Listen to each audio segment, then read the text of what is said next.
Okay, good morning, everyone, or afternoon, or evening, whenever you're taking a look at this video.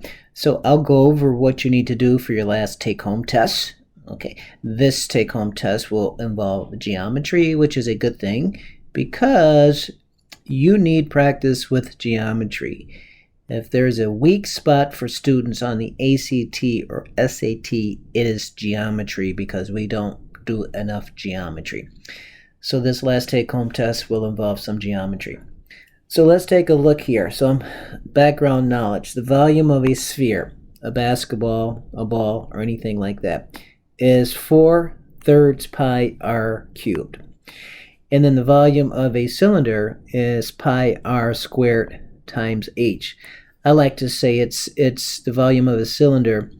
You take the area of a circle and you stack them h high, and the area of a circle is pi r squared, and so the volume of a cylinder will be pi r squared times h. You have h of those circles, you just stack them h high. Now here we have a silo, and if you've ever taken a drive down, let's see here, Military Road, for example, heading out to Afton State Park, you'll see a lot of these silos on farmlands. So here, the volume of the silo though, well, let's take a look at this. It's going to be 1/2, so that sphere, half a sphere, so the volume of that silo would be 1/2 the volume of the sphere, so 1/2 times 4/3 pi r cubed, plus the volume of the cylinder, h times pi times r squared. So rather than pi r squared times h, I just wrote h times pi r squared. And so the volume of that silo, you have to add up the pieces. The volume of 1/2 the sphere and the volume of the cylinder. Okay, now here's the problem. We have a grain silo. It's in the shape of a cylinder with a hemisphere top. The cylinder is 22 feet tall, so h is equal to 22, and the silo has a volume, so the total volume of that silo is 2268 pi cubic feet. Okay, so number one, we want to write a polynomial for the volume of the silo with a height of 22 feet for the cylinder as a function of the radius r. So what we'll have to do, we'll have to make this easy so that we can put this in decimals. So we'll have to clear our expression of 3 that appears in the denominator for half the sphere. Because, it's difficult working with fractions. Okay, and I'll show you. So here we go. So let me just kind of simplify this.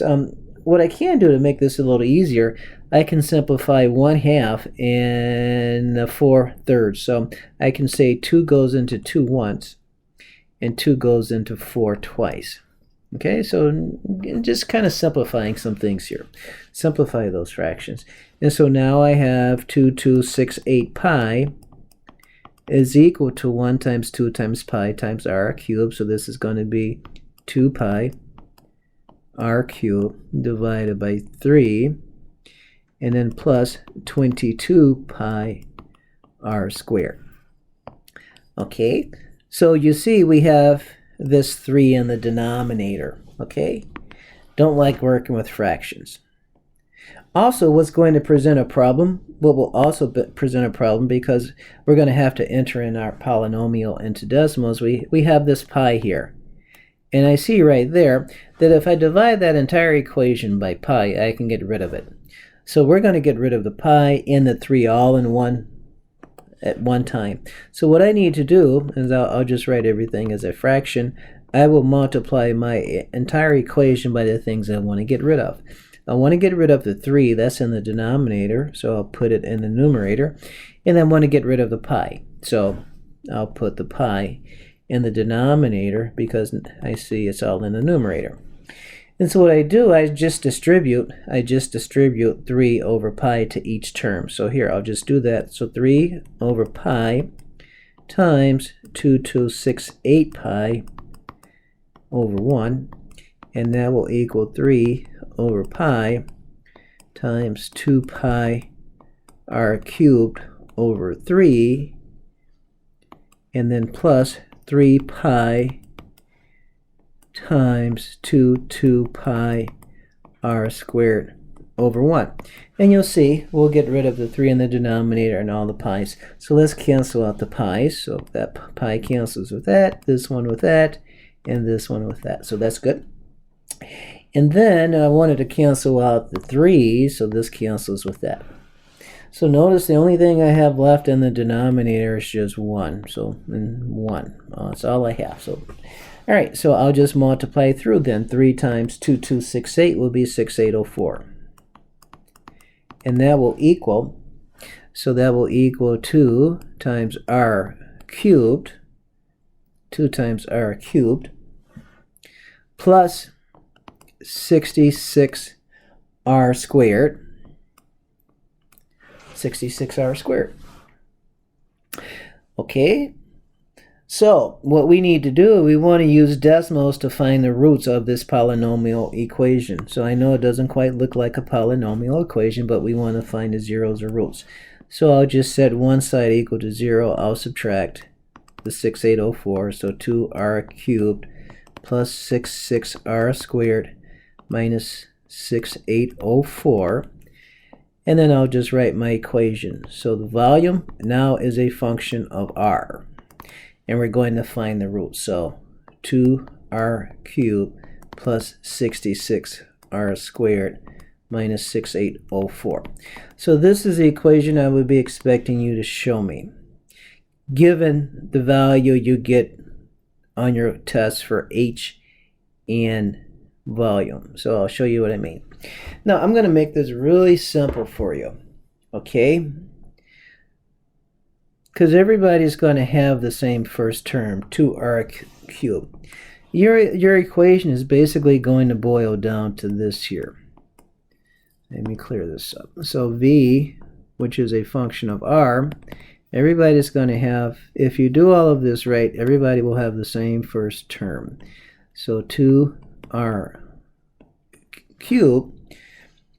But then what you'll do, so you'll take 3 times whatever height you're given. See, I had a height of 22. You may have a different height. You're going to take 3 times your height and then multiply that by r squared. And then you'll subtract 3 times the volume, ignoring the pi. See, I had, so the volume here was 2268 pi. Okay, you're going to ignore the pi and just multiply that by the volume that you're given. So times volume. Okay, but I'm going to say make sure you ignore pi.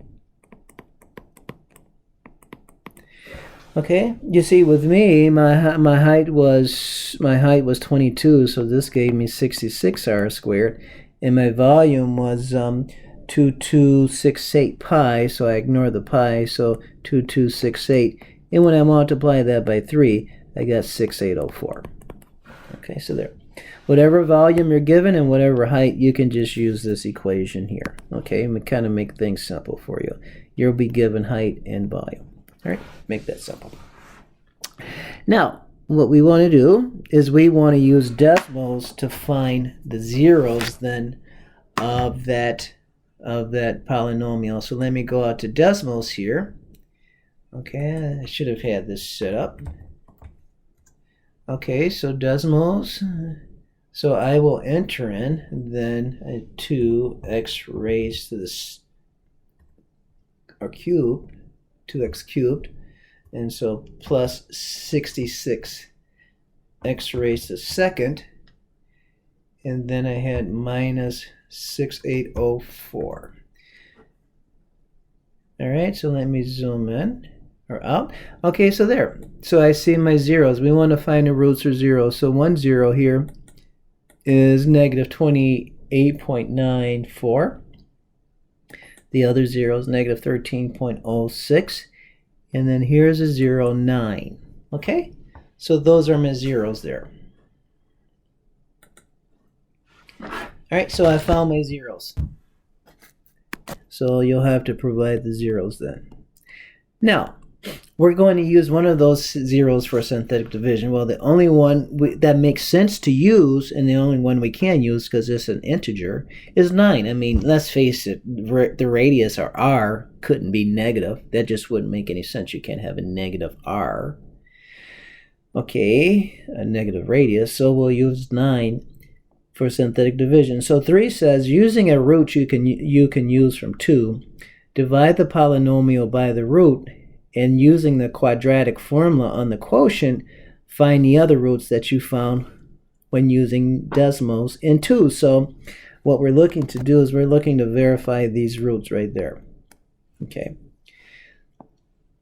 So my 0 or 9 was my root. I got it from decimals. And then I'll just do synthetic division. So my coefficients of my polynomial, I have 2. 66. Notice I don't have an r to the first. I have 2r cubed plus 66r squared, but no r to the first, so I have to use 0, and then minus 6804. And so I do synthetic division, and then in the end I get 2r squared. You could use x, I just used r. So 2r squared plus 84r plus 756 equals 0. Okay? Now, to make this even easier, because those are kind of large numbers, and I remember when I was in school, my math teacher said anytime you're trying to find the zeros, and if you can factor out something or divide the entire equation by something, that'll make your life a little easier. So I'll divide everything by 2. And so what I get is r squared plus 42r plus 378 equals 0. Okay, so that's a quadratic. I guess I could complete the square on that if I wanted to. Okay, I could, because the leading coefficient for r squared is 1 and 42 is even, but I'll just use the quadratic formula. But I would actually find completing the square a little easier for that. But a lot of you use the quadratic formula. So, all right, so here we go. So r is equal to negative 42 plus or minus the square root of 42 squared minus 4 times 1 times 378 all over 2 times 1, or 2. Okay, so when I simplify that, I get r is equal to negative 42 plus or minus the square root of 252 over 2. And then I have to find both roots. So negative 42 plus the square root of 252 over 2, that gave me the negative 13.06. Oops. So that gave me the negative 13.06. And that's verified now. Yep, negative 13.06. And then negative 42 minus the square root of 252 over 2 gave me negative 28.94. And that's verified as well. Okay, so the bulk of what you have to do is in 3. Okay, because there's a lot of work in 3. Decimals does things for you in 2. And I've kind of given you a hint as to how to write your equation for number 1. Okay, using that. All right, so there you go. So that's your take-home test for 6B. I'll make it due Monday evening. Okay, but I'll put it out Friday. Okay, so there you go. So you should do well on that. Again, review the video, though, before you take it.